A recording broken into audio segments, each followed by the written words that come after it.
Ladies and gentlemen, welcome to the Players NIL podcast. My special guest today and business partner, Ryan Schackner. Ryan, welcome to the podcast.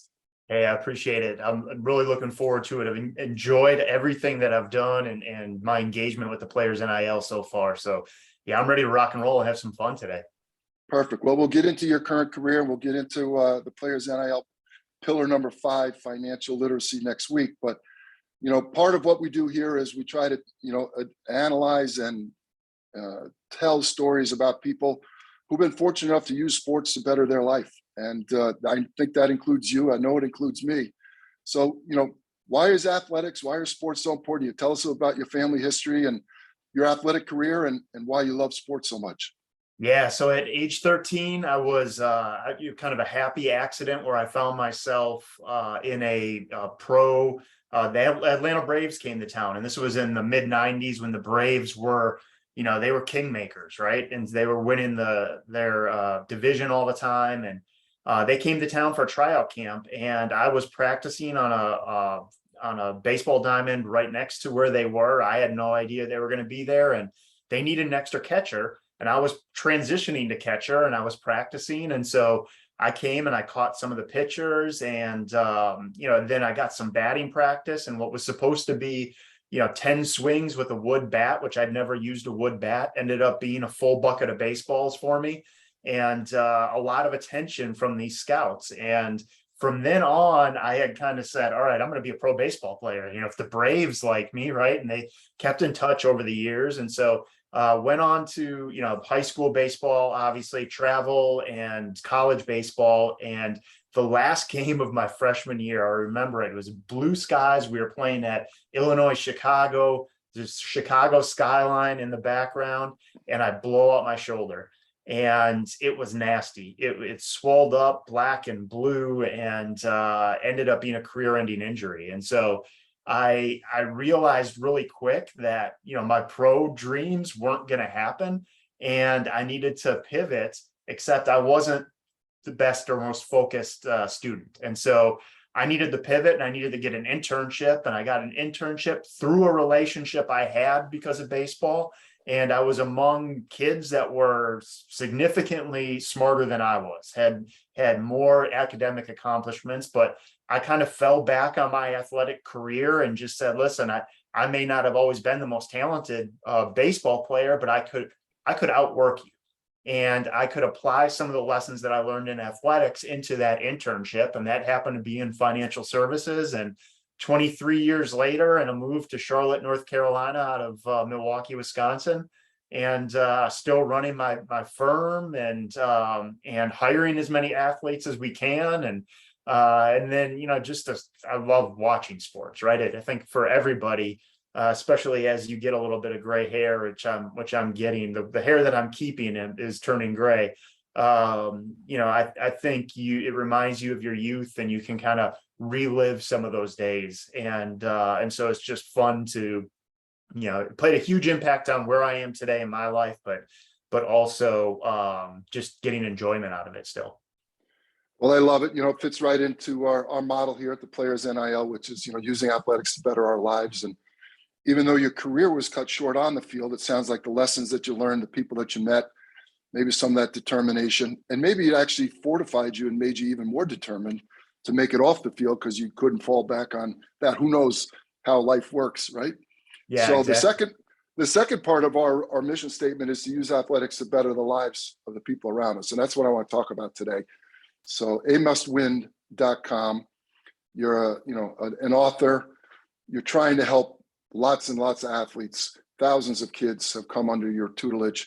Tell us about A Must Win. Tell us about your passion and what you're doing today. Yeah, so I really, all the really good things in my life happened to be just accidents that wasn't all planned out. And so prior to COVID shutting down the world, I had a young man reach out to me. He was a basketball player at UNC Charlotte, and he wanted an internship. He was a finance major, super sharp kid. It's one of these when you're 5 seconds in, you're like, I'm finding a role for this kid. and got to talking about, what his goals were, what kind of personal finance they were getting as part of the athletic department, and realized really quick that they were getting nothing. And, it had been a while since I'd been in college and I didn't really get anything, but I would have thought in that time, about 18, 20-year time, that it would have gotten better. And the reality is it wasn't. And so I had worked out a presentation that I was going to do to the men's and women's basketball team. And right when they were done with the tournaments, and then all the tournaments got canceled, and everybody was in quarantine. And so I started working on what I thought was going to be a presentation, and sent it to a buddy who sent it to some publishers without me knowing. And publishers call and they're saying, we want to do your book. And I asked them if they had the right phone number, because I didn't write a book, I have a presentation. And so a lot of back and forth. I agreed to do the book, and around or along through that editing process, got introduced to just a ton of current and former professional athletes, and developed some really good and really deep friendships with these guys.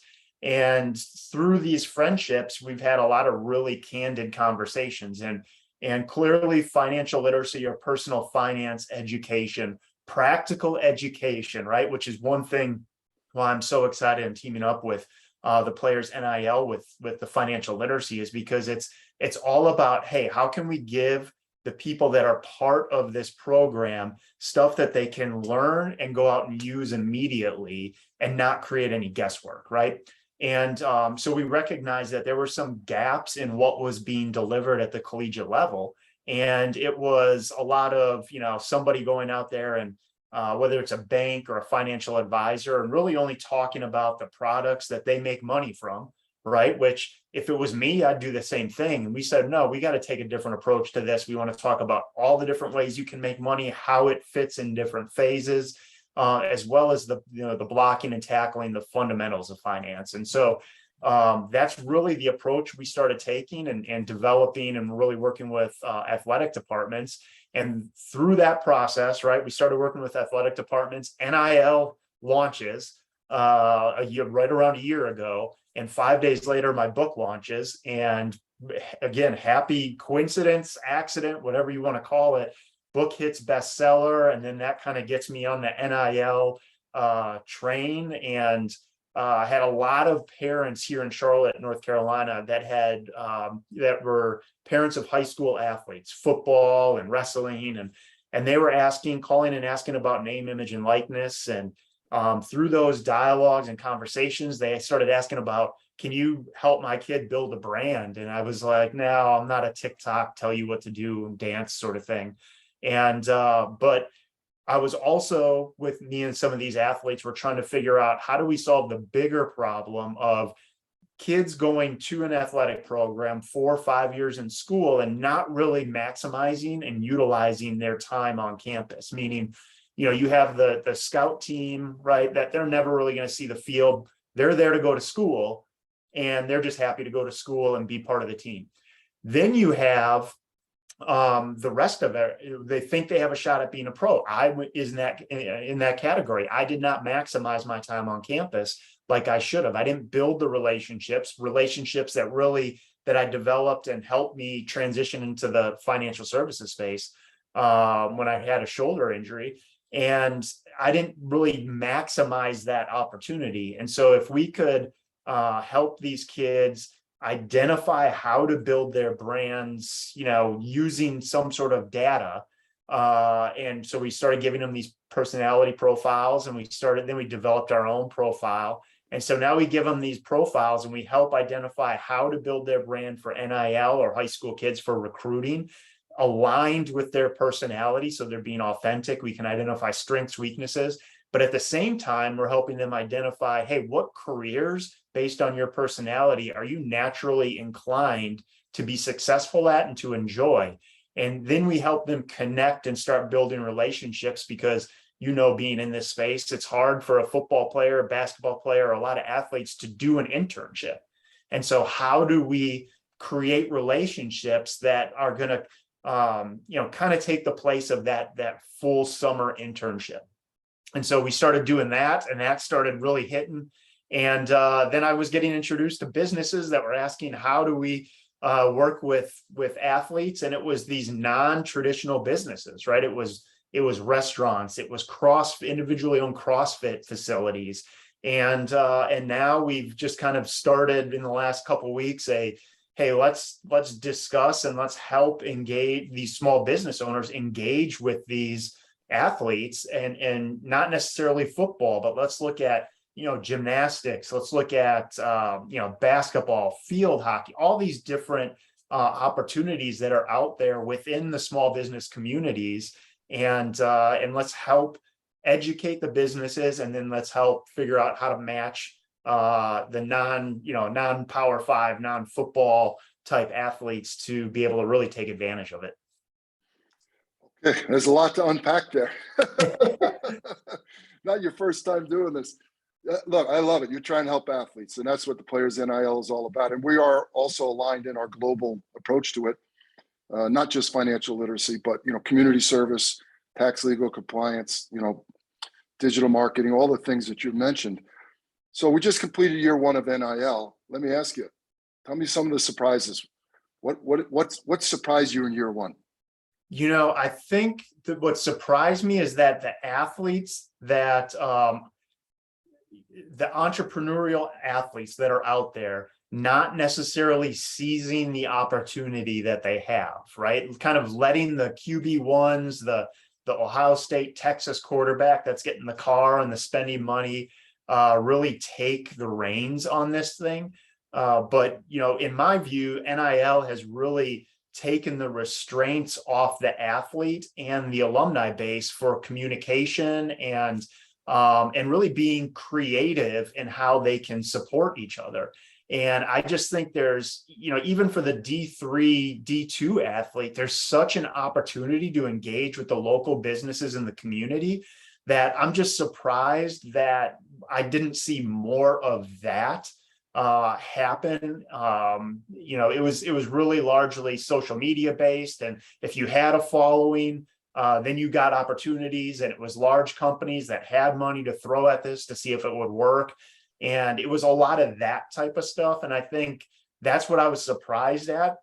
And that's really where we kind of came in with our third leg of what we do at a must win. But I think you're going to see a lot more of the athlete recognizing what the opportunity is, and really taking advantage of that opportunity. Yeah, I couldn't agree more. I tell people that's the top 2%, and that's probably generous, of the Power 5 schools that have, the logistics and the support. So let's say it's the 98% that don't. And I did see a lot of people sitting back, and of course the news sensationalizes the quarterback at Texas and Ohio State, and everyone falls in love with that story and thinks that's the way it is. Yeah. So that's why I think in year two, which we're now, beginning month 2 of that education is going to be paramount. And so as we close here, just share with my audience, when they take Pillar 5 financial literacy on the playersnil.com, and Ryan Schackner is our partner, what are they going to learn? Give me a summary. Yeah, I'd say, just to echo what you said, I think the NIL Summit, which was the first one they held down in Atlanta this past summer, a couple months ago, that exact what you just predicted was what the student athletes, and these were student athletes of Power 5 schools, came out and said. We need life skills, we need personal finance, we need this type of education that the Players NIL is bringing together and delivering. And so what you're going to get in Pillar 5, right, the personal finances, you're going to get the fundamentals, right? You're going to get the footwork piece of what you need to know from a financial standpoint, for all the way from credit to a little bit on tax to budgeting. And you're going to get it in a way that is not the typical boring, mundane finance talk, right? It's all done through the language of athletics and sports to make it extremely entertaining, easy to understand, and easy to implement. And we're going to talk about topics like owning a business, the different types of businesses you can own. You don't have to invent a product to do that. How about, the stocks, the bonds, the traditional stuff, but what about NFTs and cryptocurrency And how does all of this stuff, real estate, all of this stuff, right? How does this fit into, or could it fit into a financial plan and help creating a legacy, a positive legacy that you want financially? But I think the most important thing they get in Pillar 5 is developing their money mindset, because we all bring baggage to the table in everything that we do. And a lot of times we see athletes that aren't growing up in a really, positive financial environment, and they carry that with them throughout their life, right? And they're at a perfect time at, high school or college to just unload that baggage and say, hey, I'm going to start fresh right now. And I'm gonna develop my money mindset, right? If you throw an interception to your quarterback, you got to forget about it. Otherwise, it's going to affect every throw you make from now on, right? So we have to have a short-term memory when it comes to that. And I think that's probably the most important piece, in my opinion, they're going to get from Pillar 5, but all the other stuff is really good too. Awesome. I can't wait to share your curriculum with our audience. I know they're going to benefit from it. As we close here, Ryan, where can we find your book? What's the title and how do I buy it? Yeah, Foundation for Financial Excellence. It's on Amazon. I'm on LinkedIn. Ryan at amustwin.com is my email address. So if you need to get a hold of me, and then on Instagram. So at amust.win. Awesome. Well, thank you very much, my partner. And we wish you all the success in the world. And I can't wait to continue working with you and changing the lives of student athletes. Thank you. Yes, sir. Absolutely. Thank you.